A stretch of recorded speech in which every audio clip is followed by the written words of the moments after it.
On today's episode, we're chatting with Taleah Bryant, a certified holistic birth doula, lactation educator, and support groups manager here at PSI. Taleah is mama to a vibrant 4-year-old daughter and an angel baby boy. Our conversation flowed so easily as this proud New Yorker, now living in Georgia, explained why she's so incredibly passionate about perinatal mental health, reproductive justice, and holding a supportive space for pregnant and postpartum individuals.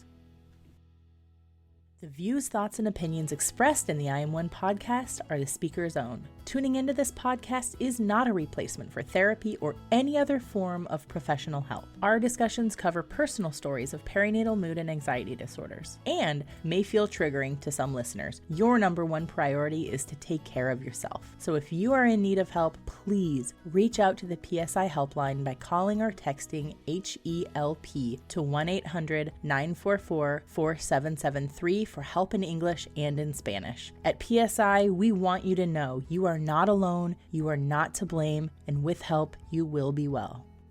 Okay, let's get on with the podcast.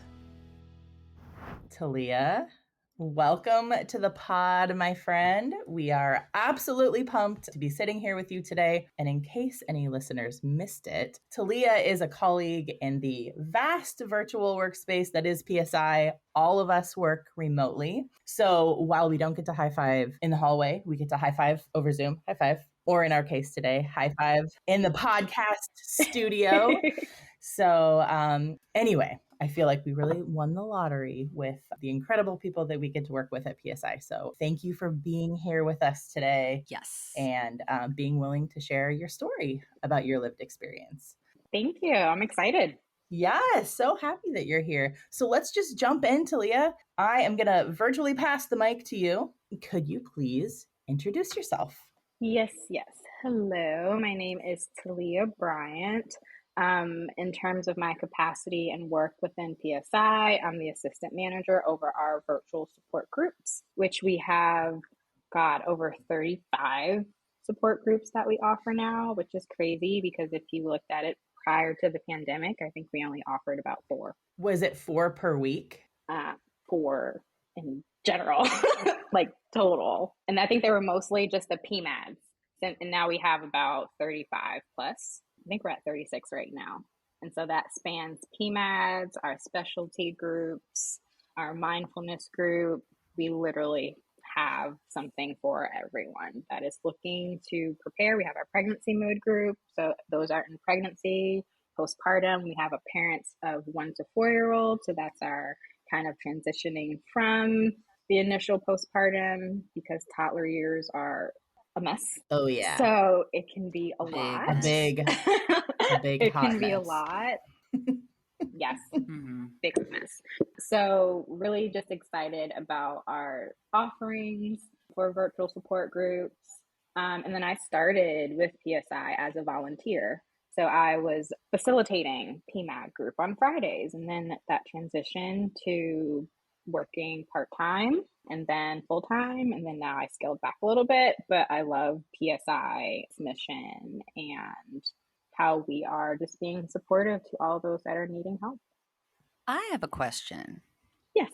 Do you ever take suggestions for support groups? Because I have 2 tweens and a teen living in my house, and I really need some support. Stretch that perinatal period out to about, 18 years so that we could kind of slide into a support group.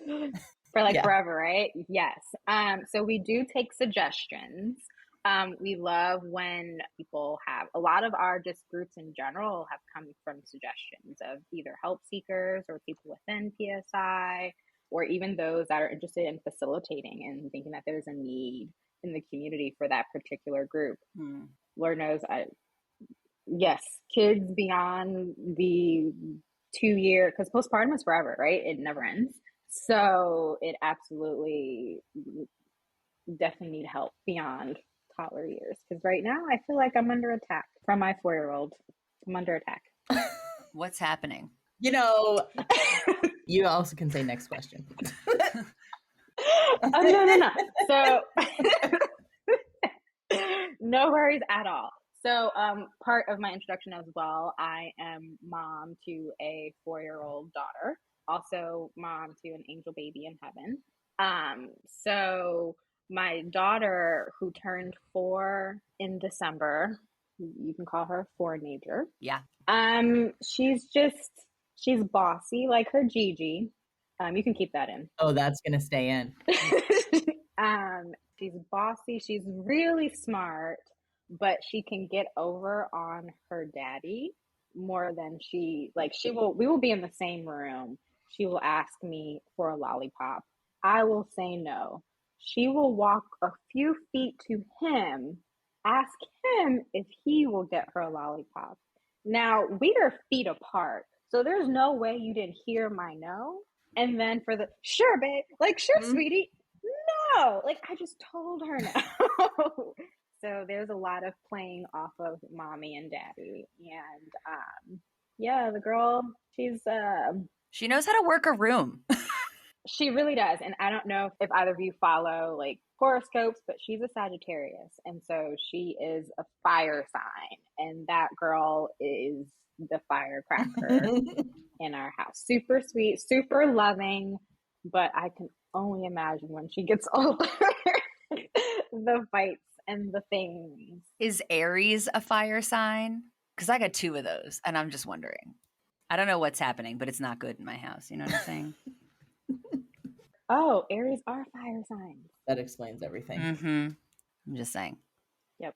It's a lot. It's a lot. Oh, a fiery 4-year-old. Condolences. Yes. Yes. And she just started preschool. Oh, I need it. She just started preschool in June. And so she was born right, her first year. When she turned 1, it was 2019, literally right before the pandemic. And so, she's not a quote unquote COVID baby, but she's pretty close enough to it where she experienced the whole, not starting school, having to be home with us. That was a whole thing. Right. Which actually led to, even I didn't anticipate this. I breastfed, but because of COVID and it extended, my idea of only it being a year got pushed to 3. Oh. So, and that was a whole thing. Yeah. But yeah, having to transition to school, and she's great with meeting people. She is what's the word? Social butterfly? When people are extrovert? There you go. Social butterfly. That one. There we go. So she was super happy to start school, but also what comes with school the first year of not being in school is the sickness and the germs and the nastiness. It's the worst. I hate it. It's like, hello, October. Goodbye, life. See you in May. Just kidding. I'm kidding. When you have allergies then, though, so not even. Life's hard. Yeah, so she's been off and on sickness since about September. Can I offer you my condolences again for a second time? Yes. Thank you. I appreciate it. Okay, so 4-year-old. And then also I am a certified holistic birth doula because I love just everything that encompasses birth and postpartum and helping people. So yeah, that's just kind of a few things that I do. Great. Have you been doing that since before you became a mom? No. So funny enough, in college, my college advisor was a postpartum doula.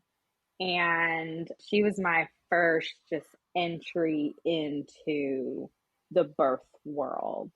I've always been interested in it, especially just my mom's birth story where she had a C-section with me and my brother. And I always just felt innately that she had other options that she could have if she had the research, if she had the knowledge, if she had the support. And I felt with her 2 C-sections, it could have been different.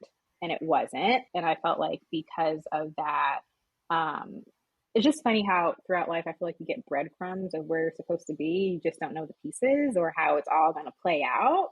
And so when I met her and it turned into love her, and I was a sociology and anthropology major. So people in general and cultures are my jam. But she was a birth worker. And then with the birth of my daughter, I did have a doula with her. It's funny having to try to like persuade your partner of why you need a support person when they don't understand. I'm going to need another person. Not to say you don't know what you're doing, but I need a professional up in here. Exactly. And so we had a doula with her. My birth story is funny enough in itself. But even throughout, so after my birth with her, that made me feel even more empowered to wanting to pursue becoming a doula. So so my daughter really did kind of bring that out of me of pursuing doula work. Great. Well, I think now would be a great time to ask you about how perinatal mood and anxiety disorders have touched your life. And I'd love to hear more about that because I kind of feel like we were about to maybe go into that. We were going to wade into that next. Tell us a little more about that.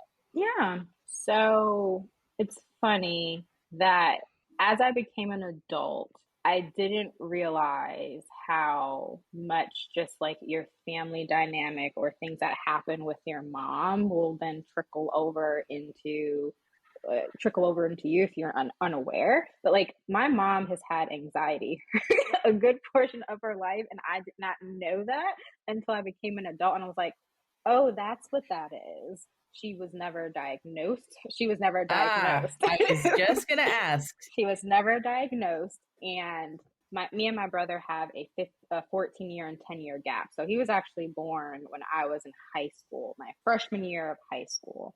And there were just things. So that was my first kind of lens into seeing birth a little bit, seeing baby first years, postpartum. And my anxiety didn't show up until after I gave birth.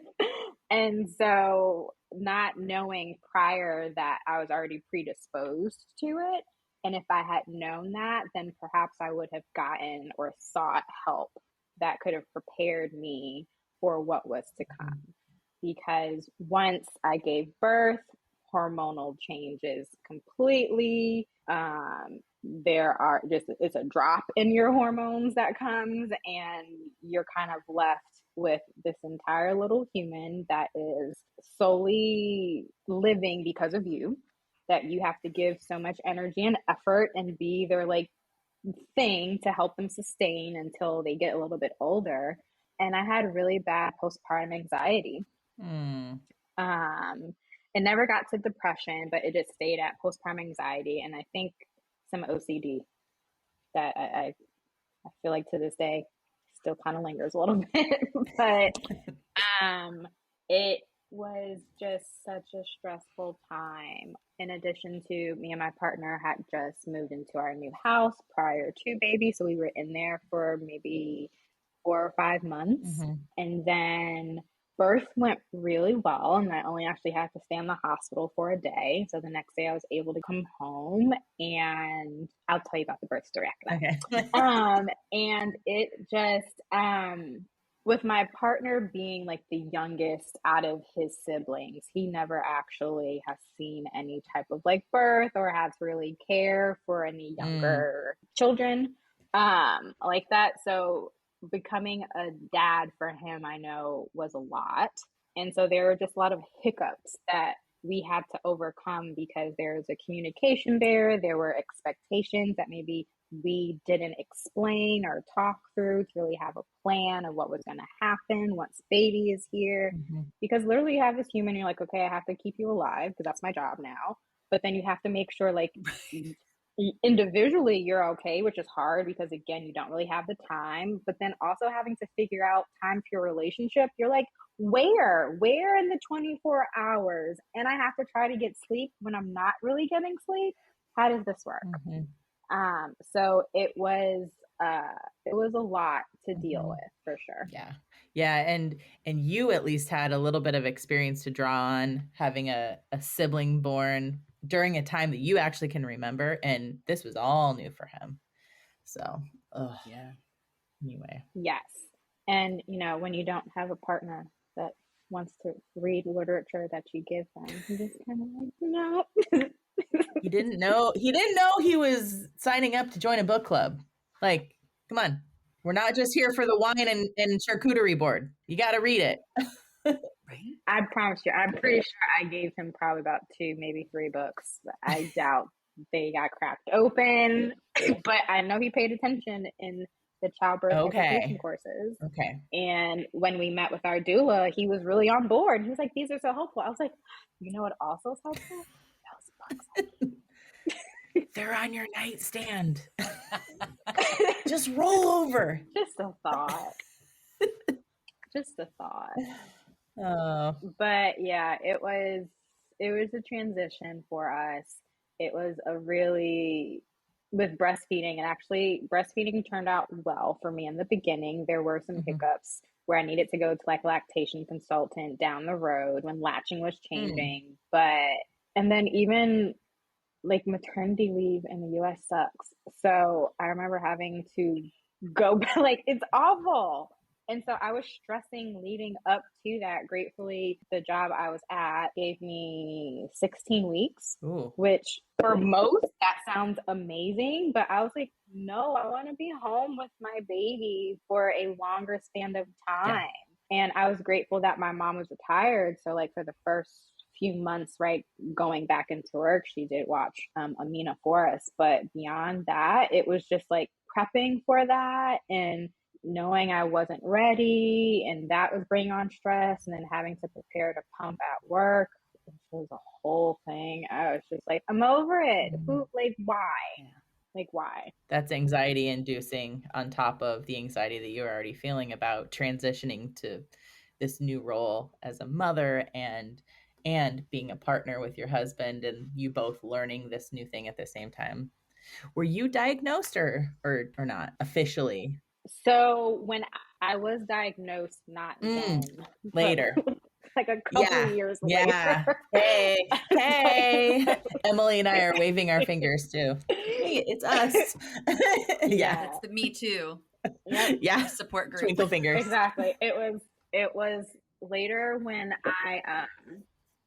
so I feel like when you have your 6 to 8 week checkup, right, which is depending if you have a vaginal or a cesarean, that can still be an early enough time where you are not experiencing a mood disorder to know what's happening. And at that time, I wasn't. Like, I didn't feel any differently. I was not stressed. I was like, yeah, I'm great.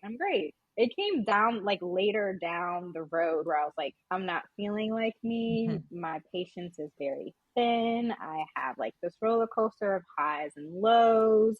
I'm having these intrusive thoughts where I'm like, my partner would make fun of me because I would constantly kind of like throughout the night hover over my baby just so that I'm like, are you still breathing?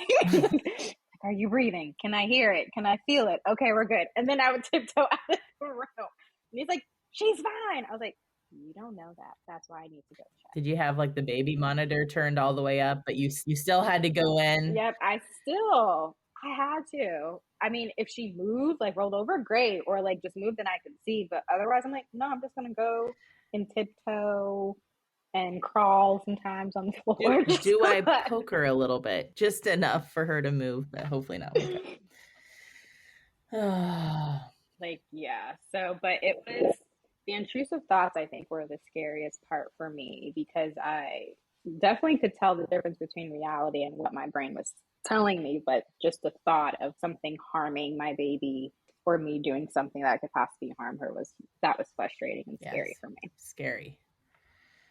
And alarming, you know. Very. So what was it like for you seeking help, getting some help? You said you were undiagnosed and you kind of found out later. Did you, just try to get through without saying too much, or did you communicate how you were feeling with your partner and your family? Or tell us more about that, please.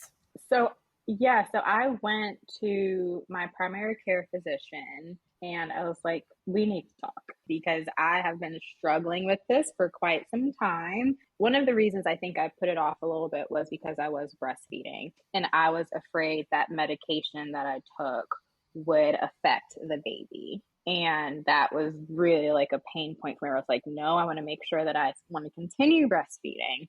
But I want to make sure I'm good too. Mm-hmm. And so when I was talking with her and kind of just explaining my symptoms and what I was going through, she did say that it was anxiety Mm-hmm. that I was experiencing, maybe some depression at that time, Mm-hmm. but it definitely could have been situational. But she did say it sounded like anxiety. So I was prescribed then Lexapro, since that was kind of a lower dosage, lower medication that didn't have too many side effects that would help kind of stabilize me until I felt like I was okay, and then I could wean off of it. Did it help you? It did. Good job. Way to say the thing. It's really hard for a lot of people just to say, I just don't feel like myself, and to be open with their physician. So good job, Taleah. Thank you. Thank you. I didn't do that. Yeah, I missed the assignment. Yeah. I'm the same way. Like, I didn't reach out either. And I'm always like, I want to congratulate the people who do, like, who go, something's not okay. Yeah. It was, I think because even seeing like my mom now, and she still struggles with anxiety, and I have said like, hey, why haven't you sought out help? Or maybe you should think about medication. And it's older generations, especially in the Black community, if you talk about anything that's medication or even therapy, they're just like, no, no, no. And I'm just like, y'all are missing out, because I love my therapist. Yeah. We're cool. I'm in every other weeker. Like every other Wednesday morning, I'm unavailable for work meetings, you know. They know I'm going and talking about the feelings. So as you should. And I just feel like, why struggle if you don't have to? Yes. And I feel like a lot of past generations think that like, I'm not winning a prize. I'm not getting a trophy because I'm struggling the most. Like, I don't want to wear that badge. I never do.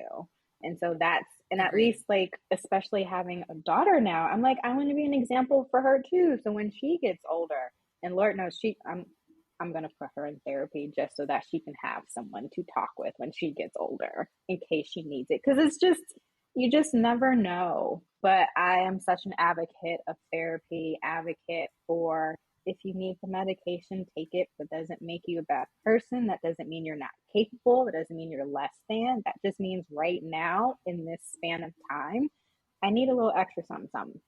And if that's going to help me be a better person, be a better parent, be a better partner, why would I forego that? oh yeah, absolutely. I've had to explain to some people in an older age category, let's just say, that this is like, me going to therapy is a maintenance thing. Like, it's like you go to the doctor to do a checkup, you go to the dentist. This is to help my, maintain my brain. And, because I've been asked, like, what's going on? Like there's some giant emergency, and sometimes there is an emergency. Just like when you go to the doctor, sometimes there's an emergency. Sometimes when you go to the dentist, you need a tooth pulled, but like sometimes you're just going for a cleaning, just to make sure things, Exactly. Anyway, keep talking about it. People probably tired of me talking about going to therapy. Yeah. Okay, Danny, we're going to talk about feelings. Okay. You're not? I'm not. Emily. Well, you've got a lifetime of friendship talking about feelings then, friend. That's right. It's funny to talk about feelings because, so I had mentioned earlier that I have an angel baby. Yeah. And so I had a miscarriage back in August. And I was 19 weeks pregnant when we found about miscarriage. So yes, less than a year ago. Yeah. Yes. And so throughout that, it was very hard to deal with. And even just like as a doula, as a person that has helped so many families, like ushering babies, I'm like, this seems unfair. Like, why am I having to deal with this? But a lot of healing and therapy came out of that. And so one of the therapies that I'm currently in is EMDR, which is the eye movement desensitization and reprocessing. And so essentially you're doing different exercises to help you understand the trauma. So EMDR is mostly for trauma-based situations or anything that you're dealing with. And so you do different exercises to help you understand the triggers associated with your trauma and then tools to help you, whatever that situation or item or whatever it is that's causing the trauma, to reprocess your brain so that it's not triggering as much for you anymore. And one of the things that came up in one of my sessions was feelings. And one of the things I had said, as I felt like it was an epiphany, because I feel like once you go to therapy, you may have times where you have epiphanies, is that children have big emotions. They have big feelings. And as their parent and as guardians, at least for our household, we don't shun or shy away from the feelings. It's just understanding where they're coming from and then trying to, I guess, guide them through it. And so one of the things I told my therapist was, I wonder where in adulthood did it become taboo for us not to have big feelings? Because we do have them, depending on the situation, but it's seen as something negative if you're a person that's super in touch with your feelings or expressing the big feelings. And I'm like, but if it's okay for children, why is it not okay for us? And I think just your talk about feelings made me think about that it is okay to have big feelings, especially when you deal with really intense situations. Yeah. I have big feelings every day. Yeah, she does. Hey. And it's okay, for our kids to see that we have big feelings, and actually me like kind of coaching my kids through the big feelings, like helps me too when I'm saying things like, it's absolutely okay to feel anything that you're feeling. You can't push your brother off the stool though, but it's okay to feel how you're feeling. And so I'm still working on what to do with that. Like, what do I do when I feel the big things, and how do I get through this? And anyway, well, therapy's one thing. Absolutely. But we're all just figuring it out all the time. Nobody's got it all figured out. That's the secret. Right. So true. So true. Some people pretend to have it figured out, and I'm like, I don't think so. I find those to be the most suspicious people. Which leads honestly. me to my next question. Who are the most suspicious people? The people that don't talk about feelings. Facts. No, it's true. Like, they're the ones where I'm like, ooh, you need some healing. Come to a support group. Yes. We have 35 different flavors to choose from. What's your pleasure? Yes, absolutely. So was it after becoming a mom that you came across PSI? Did you know about PSI? Tell me a little bit more about that. It's a love-hate thing, because I'm like, why did I not know about PSI when I was needing it? Like, in my first birth, it would have been so integral in my healing process. But I'm happy that I found it when I did, because I have been able to be just vocal within my circles, within people that I interact with, within even like my clients. I'm telling all of them, like, hey guys, PSI has virtual support groups. They have pregnancy, they have postpartum, or even just like preparing them for what's to come. And so while I was not aware of PSI prior to 2020, once I became just more knowledgeable of it, I feel like I've been drinking the Kool-Aid ever since. I'm like, yep. Not like the cult kind of PSI, Kool-Aid. that's what you need. Go get a group. The healthiest Kool-Aid out there. Yeah, I feel like I've been doing this face palm. It's like, how many years has this been around? Oh man, like I know I'm not alone in thinking that. Like, I can't believe that I didn't know about this. And here I am, like, give me a microphone, a loudspeaker, something. I mean, like, I'm sharing on my social media. I won't stop talking about all the things to all the people that I know. And, this is one of the things that we can do to help other people know about PSI or other resources and know that there's more than just baby blues or postpartum depression. And you're not alone if you have really scary thoughts, and you're not a terrible person. It's a common thing. And, what I'm finding, like, yes, I'm a doula, so I have that knowledge of birth and postpartum, but even prior to that, since I had some exposure to it, I knew what to kind of expect. But it is very jarring for the amount of people that when they get pregnant, majority of people are just like, all right, baby shower. And okay, like planning for the baby. But then afterwards, literally, they don't know what's to come. They don't know how to plan in the postpartum. And they're kind of just left like a deer in headlights, like not knowing where to go or who to call on. And that's really sad. I think just within our medical community, it's very much so, okay, let's get the baby, baby's here, mom's good, okay, there you go. But a lot of just birthers in general need more hand holding. And when we're talking about emotional health, that's definitely not spoken about as much with medical providers. And so I'm really excited and happy that PSI holds that space and is a good space for birthers and moms and partners and those that are looking for just resources to really help them Support people, professionals. support people, everyone that can really help them. So join us starting March 15th. We will be offering a postpartum planning class. It will be the first and third Wednesday out of the month. The first Wednesday starting in April, that will be at 7:30 p.m. And the one starting on March 15th will be at 1 p.m. So third Wednesday out of the month, it will be at 1. And then the first Wednesday out of the month, it will be at 7:30. So if you are in your second or third trimester and you are wanting to know how to prepare for postpartum, feel free to join our free 2-hour class. Incredible. Awesome. That is great. Thank you for the information on that. This episode of the podcast is brought to you by PSI Peer Support Groups. Did you start off as a volunteer with PSI or did you? Yeah, you're nodding. Yeah. Yeah, so I did. Yep, I facilitated one of our perinatal mood and anxiety disorder groups. Awesome. And then, yeah, I loved being a facilitator. And then I remember pinging Carrie and was like, hey, I want to be part of PSI. And Carrie is one of, I love Carrie. She used to be over the virtual support groups. And then so I started working with her and I've been here since. Man, I wonder how many of us started as volunteers. Pretty much like almost every so many people. So many of us. I think it's 100%. Honestly, I think it's 100%. Yeah. So you've already pretty much touched on the next question, which was just how are you connected with PSI today? And you know, you're coordinating all the groups, all the things.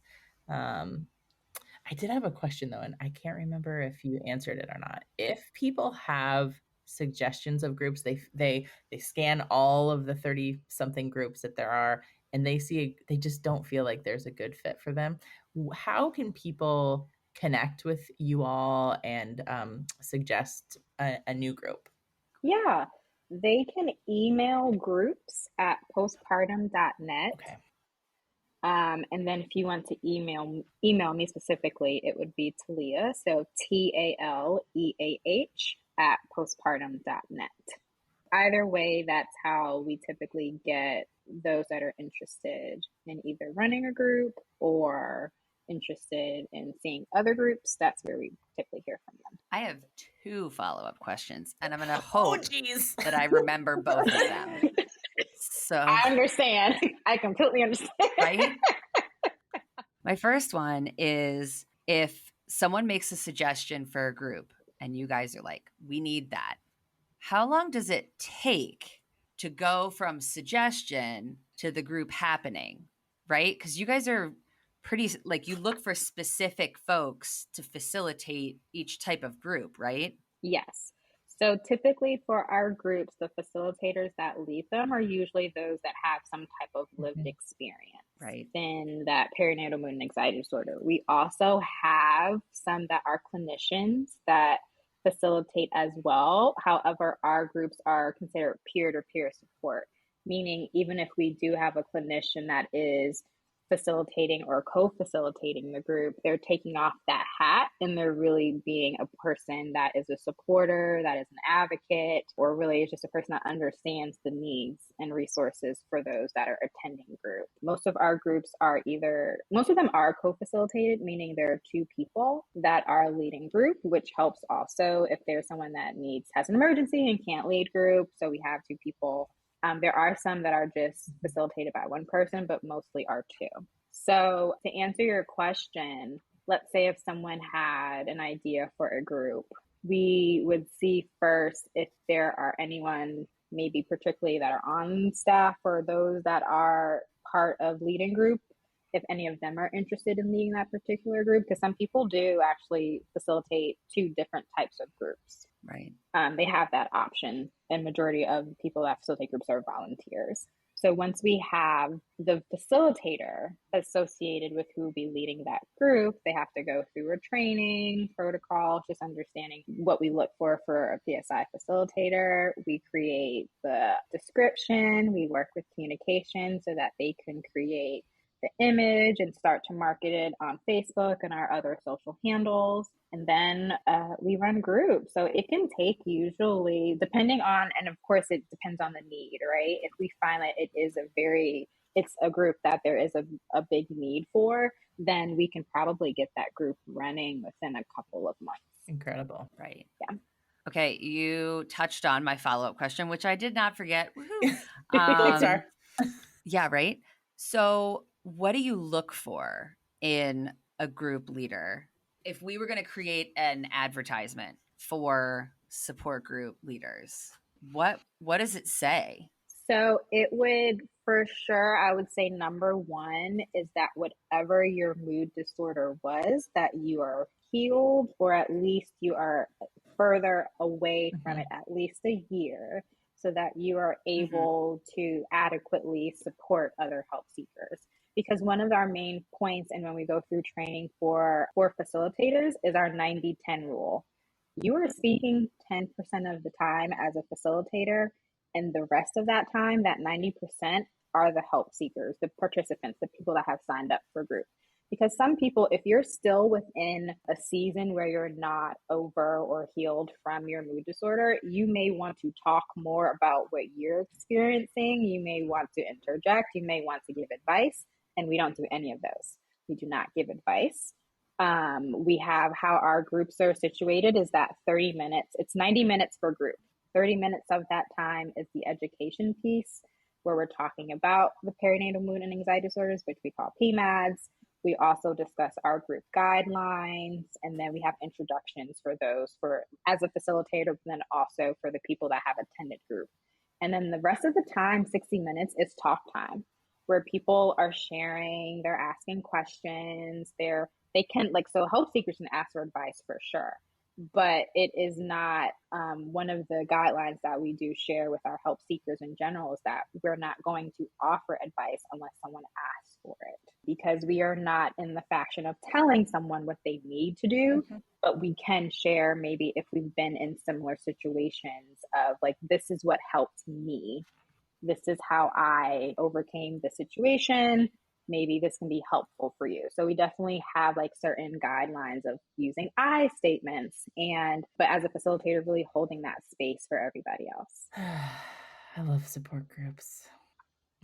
They're awesome. But yeah, so majority of them do follow the 90-minute time frame minus our mindfulness group. And is there a link on the website if somebody's listening and they are a support group leader in their community and they might be interested in suggesting a support group or facilitating one? Is there a way for people to volunteer to be group facilitators, or like, is there a link, like an application on the website? Yes. Great. There is an application on the PSI website. Parfait.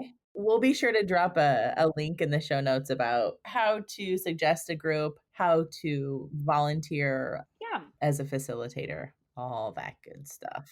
Yeah, so if you go to postpartum.net and you click on the Join Us tab and you go to volunteer, and then you go to PSI Online Support Group Coordinator, there is an Apply to be a Support Group Facilitator button you click on, and then you just fill out the form. Awesome. And we have groups Sundays through Fridays. Saturday is the only day we don't. And I think our earliest group starts at 10 a.m. Eastern. Overall, I'm speaking, different days have different times, but overall, I think our earliest group starts at 10 and our latest group is like at 11, because we do try, and this is Eastern, because we do, since we're seeing so many help seekers that are different time zones and some international. We try to be able to have groups that kind of fit everybody. That's really great that there's a variety of different options for people to make sure that they can get to something. So, oh, that's wonderful.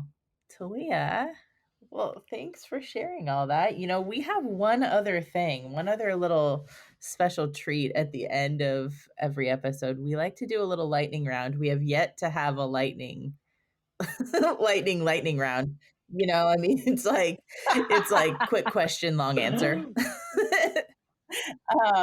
But are you consenting to a quick little / long little lightning round? It's not quick. Her questions are hard. They're not hard. I send them in advance. It's open book. Although there is one question that I have that I didn't send you, Taleah. But see, I do like to keep people a little bit on their toes. Okay. Keep me on my toes. Question 1, besides this podcast, what's your favorite podcast if you listen to podcasts? Okay, so there's this podcast called Here's the Thing. Oh, like it. It's one, the person that's on, his name is KevOnStage, and so he creates his own content. He has his own app, he does shows. I love him. He's funny. It's definitely, he comes from a spiritual background in church, and so, but I really just love the podcast. It grounds me. Awesome. Here's the Thing. Yes. Cool.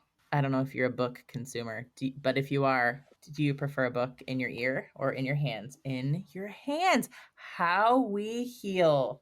Taleah is holding up How We Heal. I'm very analog. Yeah. I don't like I will get because I'm sure if I'm not, I like to highlight. I take notes, depending on the book. And if I can't do that, if it's something I have to on my phone or a tablet, it's not going to work for me. I've tried it. It does not work for me. Fair enough. So what are you reading or listening? Well, what are you reading right now? Not listening to. We know the answer to that. Yes. So, so this one is called How We Heal. It is by Alexandra, Elle, and she is a writer. I follow her on Instagram. She is amazing. I love all of her just inspirational messages, and she created this book. And so it's on top of it, it says, uncover your power and set yourself free. And one of the things I like, some of these chapters are starting from scratch. And so it's tending to your self-doubt and fear, offering self-forgiveness, making room for new beginnings. Ooh. So it's very much so a healing. I'm writing that down and stuff like that. That sounds good. So is the healing typically from trauma? It can be not necessarily trauma. I think anything within your life where you're coming into a season that the things that how you are operating or just people in your life maybe no longer serving you, and really just understanding how to allow yourself grace, but then also move forward and standing in your power. Nice. Yeah. Yeah. 2 of the quotes I loved that I highlighted because, again, I am a nerd. She had wrote, as I heal, I come to the page raw and honest and remember I am not a victim of my thoughts. Oh. Healing is slow and sacred work that we will all grapple with in our lifetimes. So then another part was, she said, the more I explore my own healing and the longer I teach writing to heal courses, the more I discovered that trauma does not have to be our resting place. We can feel, address, and notice our pain without lying down in it and staying there. I want to print that out and put it on my wall. Yeah, on every wall. You came prepared. I said, do you like to read what are you reading? Could have been 10-second answer. Good job. Taleah, nailing it. Thank you. It's been in my bag, and I was like, I'll keep it here for when she asks me the book feeling question. Some things in my eyeballs. That was good. Well, thank you for sharing that. Yeah. Can you tell us one way today that you'll show yourself some radical love besides making your colleagues cry? You're showing us love that way. Oh my God, that's so funny. Yeah, rude, by the way. If you'd have asked me this the other day, it would have been my impromptu spa trip that I needed. Impromptu? Oh, it's so nice. Impromptu. It was, I went to this spa place and it's like the Korean spa house. And so you could get like different services. Oh, I love those. Yeah, they're so much fun. The saunas. Do they have the salt room? Yes, they do have the salt room. I love those. Like Mhm. that is my like self-care thing. Like leave me be. I will be here. Wow. Mm-hmm. I think I am going to do some stretching later. I used to dance. I used to be like a ballerina. What? Yeah, like a whole. Okay, saves it for the 50-second minute. You were a ballerina. I did ballet. I did gymnastics, tap, jazz, modern, like point, all of it.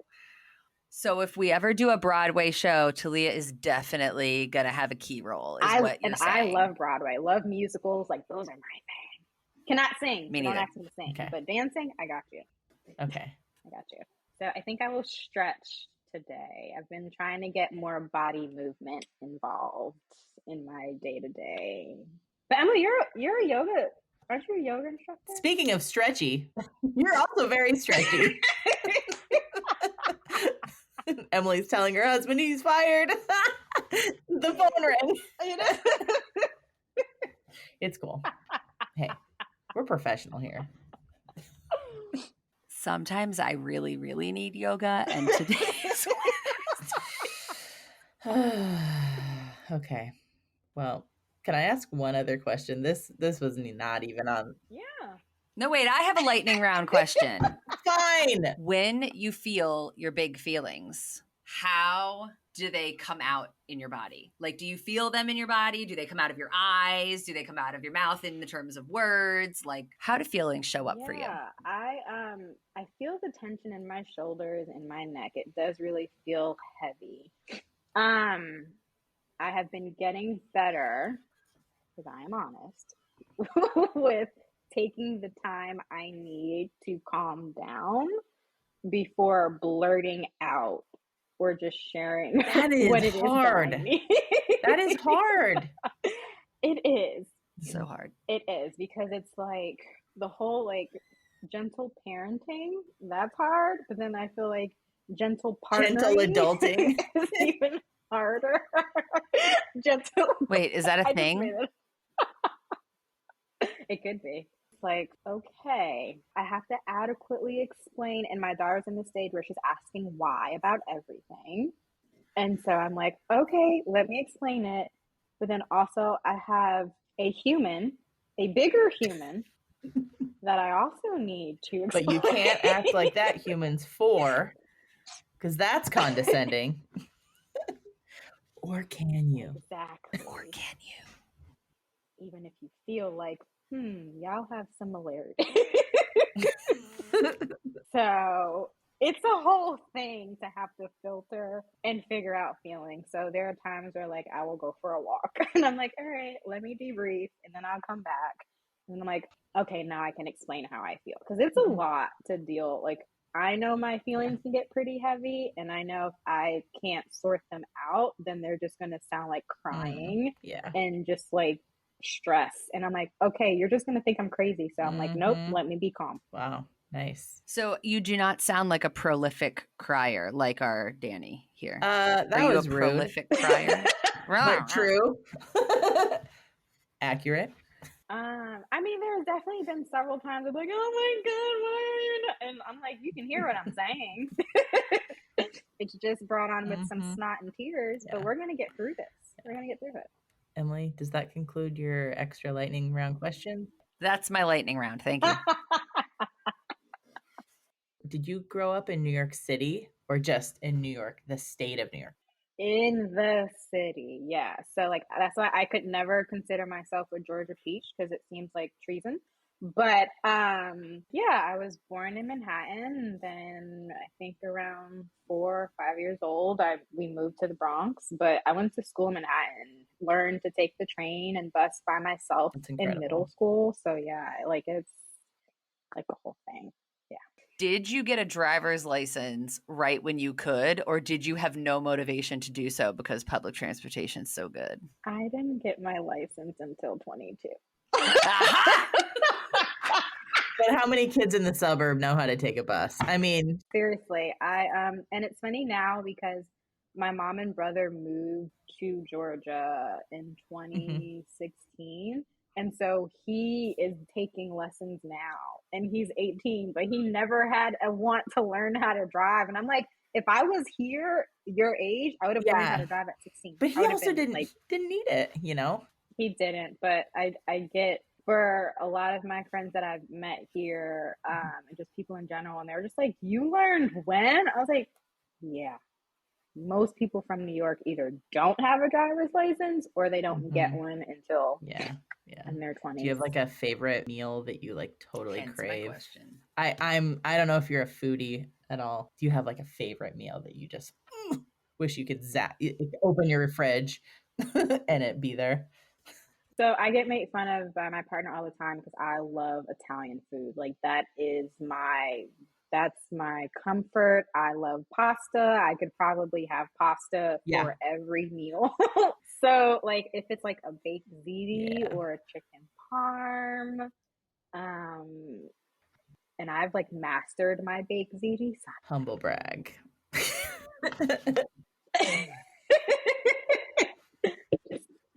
Though I am trying to figure out non-dairy options, which when you become an adult, dairy it doesn't operate the same.